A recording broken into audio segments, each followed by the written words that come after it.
ranging investigation that began with the question of whether the Trump campaign colluded with Russia to influence the 2016 election, and which has since expanded to include potential obstruction of justice and perhaps other crimes. Now, NBC News has not independently confirmed the reports, and a spokesman for Mueller declined to comment.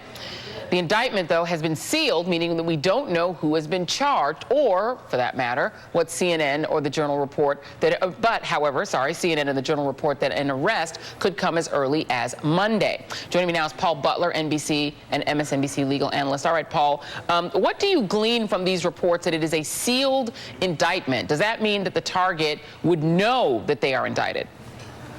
Not yet. Sometimes an indictment is held secret until the target is notified, in part so that the terms of his or her surrender can be negotiated. And that will be important, Joy. If this person is arrested, locked up, then that will be further indication of Mueller's handling of this case. He's going after Trump associates like he thinks they are gangsters and thugs. So indictment. Wow.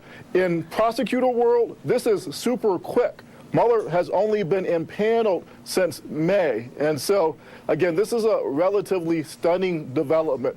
Remember, the special counsel's charge is collusion and obstruction of justice. So at the end of the day, this is all about the White House. This is all about Donald Trump, and this is only the beginning. And so, given the fact that you said that this is really all about Donald Trump, would you presume then that the White House has not been read in on what Mueller is doing or on who the target is?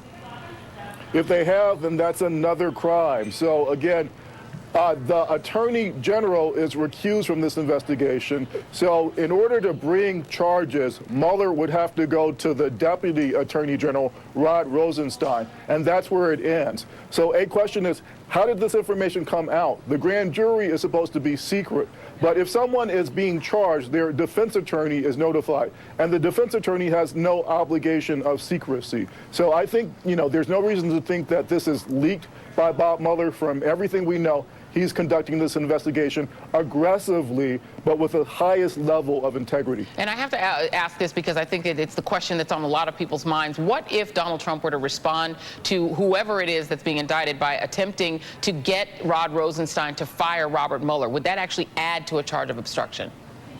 If the president tries to fire Mueller at this point, he is writing his own articles of impeachment. He already has exposure for obstruction of justice based on the numerous ways that he's tried to impede this investigation. It's way too late in the game to try to get rid of Mueller now.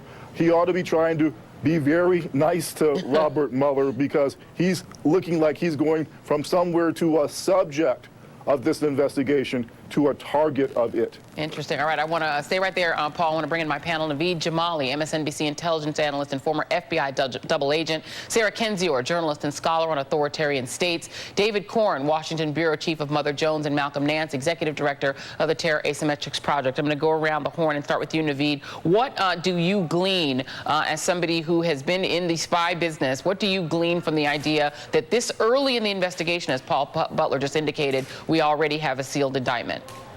I think it's very telling. As Paul is indicating, it's incredibly fast. And look, I worked under Bob Mueller, and everything I know about Bob Mueller, and speaking to people who know him very closely, this is someone who is not going to be, he's an introvert, he's not someone who's going to be cowed or pushed by sort of public opinion. So if he's doing this, there's probably something very serious, and I think we can infer that this is simply just the beginning of a larger process. And let me just stay with you for just 1 second, Naveed, because the question of how this would have gotten out, obviously all of the news organizations, including NBC, are trying to confirm it, but the idea of who would need to know necessarily, I know that you on occasion do brief people on Capitol Hill about the, sort of ongoing Russiagate information. Typically, apparently, only Democrats show up to it. But do you surmise that people on Capitol Hill might know that this is happening and who it is? That's an excellent point. I mean, we have to assume here that there are two parallel investigations, both in the House Intel Committee and the Senate Intel Committee. It would seem that protocol would dictate that both committees would have to have been informed or should have known. Look, Mueller is going to hold his cards very close to his vest, but it would make sense for them to inform. The question here is if one of the intelligence bodies was informed and the other wasn't, that to me would seem like something that would raise a lot of eyebrows, especially when we have this Uranium One story handled by the now recused, not recused Chairman Devin Nunes on the House Intel Committee. So it would seem, Joy, to answer your question, that perhaps you know, the Intel committees may have been told about this in advance. Yeah, and the two committees, I mean, the House and Senate investigations are certainly not equal and certainly not the same. There is a distinct difference between what the House is doing under Devin Nunes and what the Senate is doing. David Corn, I want to ask the significance in your view. You've been covering this story, obviously, for a very long time. We've all been doing this together for like a year or a little bit more than a year. David Bente, I believe is the correct way to pronounce his name, who just announced his resignation as well as the U.S. Attorney for the Eastern District of Virginia. Now, he is going to stay on apparently until a successor is confirmed. He's also serving as the acting assistant AG for the National Security Division and will remain in that post until his permanent successor, John Demers, is confirmed. He was briefly the acting attorney general after Sally Yates was fired and before Jefferson Sessions was confirmed, meaning he was the guy who James Comey reported to the contacts he felt were inappropriate from the White House. So he's in a lot of different sort of seats here. What do you make of the fact that he's resigned? Well, it's very suspicious, at least in terms of the timing, with the indictments probably coming on Friday, maybe being revealed on Monday. You can come up with lots of different theories. He might even be a witness in the Mueller investigation if he's looking at questions of obstruction of justice in the White House and what people in the Justice Department knew about the reasons for firing Comey and other things like that. So he could be in a couple of different conflicts that would cause him to skedaddle and try to get out, you know, at this point in time, that he couldn't really do his job. I assume we will learn more about this. I mean, we're at this sort of weird phase of the investigation where we know what's happening. We will know soon enough on the indictments. We'll know soon enough on a lot of these things. And the one thing that Naveed said, which is true, is that Mueller is a serious fellow. I can't believe that he would lightly indict anyone associated with a political campaign or with the White House. And so this is just probably the first step of a long process to come. And the people on the Hill, the Republicans who've been trying to distract this past week, are really going to have an awful time in the days ahead trying to make us think that this is not important. Yeah, absolutely. And Malcolm Nance, one of the reasons for that is that the other big news that we had this week is that there are actual concrete developments in the Russia aspect of Russiagate, in the potential collusion aspect of this investigation. There is a lawyer who we've all come to know who met with Donald Trump Jr., who met with Jared Kushner, and who also met with Don Jr. and Paul Manafort in Trump Tower, Natalia Veselnitskaya. And we learned this week that she actually discussed the talking points that she brought to that meeting with a powerful Kremlin official who's the prosecutor general. And recently, Putin and others had been repeating the very allegations that Veselnitskaya made in this memo, the memo that she brought to that meeting.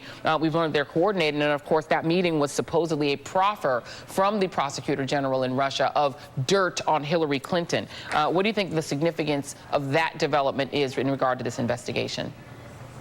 Well, it adds just another layer to what we already knew. We knew that she had had this meeting. She had told them that she was, through Ermin Agalarov, a liaison, a former, an oligarch, that they were going to be bringing information from the prosecutor general of Russia on information related to Hillary Clinton. And that is why Jared Kushner, Donald Trump Jr., Paul Manafort took this meeting so that they could go and get dirt on Hillary Clinton.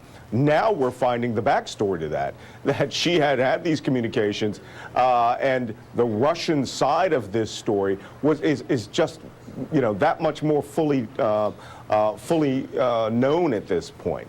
So for the most part, I think that, this is almost lost in the indictments. And I think as that story gets fuller, I'm certain that Bob Mueller and his team have already got that story. They had the translator. They had interviewed virtually every person who was in there at that meeting. And if anybody lied about the nature of that meeting, well, the Russians are not assisting them here.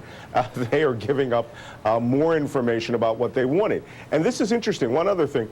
This whole Uranium One story that's being pushed against Hillary Clinton, This is the information that Russia was trying to push out there. It's a desperate ploy, but all that's doing now is digging a trench deeper for anybody who was involved in that original meeting. Yeah, and on that Uranium One story, Sarah Kendzior, you now had Donald Trump himself apparently personally intervening to try to advance that story and having the gag order lifted on a federal informant that is related. This is an undercover FBI informant who was used in an investigation into Russian efforts to gain influence in the U.S. uranium industry. The Department of Justice under Sessions saying they would allow that informant to testify in front of Congress. What does it say to you that you now have Donald Trump himself intervening to make that happen? I think that this propaganda blitz that they've been doing to try to smear and slander political opponents, including and especially Hillary Clinton, was completely predictable. You could have traced this by watching, the bot activity and the right-wing media activity that preceded it before this story became big. This story is nothing. This story has been debunked a long time ago. And I think there are two reasons that it came out. I think one is they've anticipated the charges that Mueller has now brought and are trying to shift the narrative so that Hillary and others in the Democratic Party are painted as the real, Russian interference collaborators, as if somehow she'd collaborate with Russia in order to lose the election. But I think that there's something, worse going on, which is that he's trying to feed his base. He's trying to set up prosecution and persecution of people who he dislikes. He was not able to deliver. There is no wall. There is, still Obamacare. And so he's shooting for lock her up. And what I worry about is that this lock her up will extend beyond Clinton to any kind of opponent. He targets private citizens. Last week, he was targeting a grieving widow. So there's really, no limits to what this administration would do. And so I think even though it's become obvious that this propaganda blitz was in part due, to draw attention away from what Mueller did, we need to watch it in the weeks to come because this is an autocratic administration, and I don't think that they're going to stop with these baseless smears and persecutory attempts. And that brings me back to you, Paul Butler. Would any attempts by Donald Trump to, sort of encourage prosecutions of enemies in order to distract from the Russia investigation, and even attempting to unseal or to, remove the gag order from an FBI informant in order to further what essentially is a specious side investigation that his friends in Congress like Devin Nunes are pursuing, is that in and of itself an element of obstruction? It absolutely is. So the statute says if you try to impede a federal investigation, then you are guilty of a federal felony. And with Donald Trump, again, it's not just that he asked for a pledge of loyalty from his FBI director. It's not only that he asked the national security intelligence folks if there's any way they can thwart the investigations. It's not only that he reaches out to Michael Flynn after he's been fired and tells him to keep your head up, I'll see what I can do. It's this attitude that he has. The idea that not only would he try to influence the general direction of federal prosecutions, but that he would go all in a micro way and suggest that a certain person in an investigation should be required not to talk or actually be free to talk. That, again, that's an incredible level of micromanaging federal law enforcement that's just out of the pale for the President of the United States. Yeah, indeed. And let's not forget that Donald Trump also dictated the talking points for his son in that meeting, that it would be about adoption, which, of course, we now all know is about Magnitsky. Very interesting developments. Paul Butler, Naveed Jamali, thank you. Sarah Kendzior, David, and Malcolm will be back. Thank you all. And up next, the coordinated Republic effort to distract you from real news. Stay with us.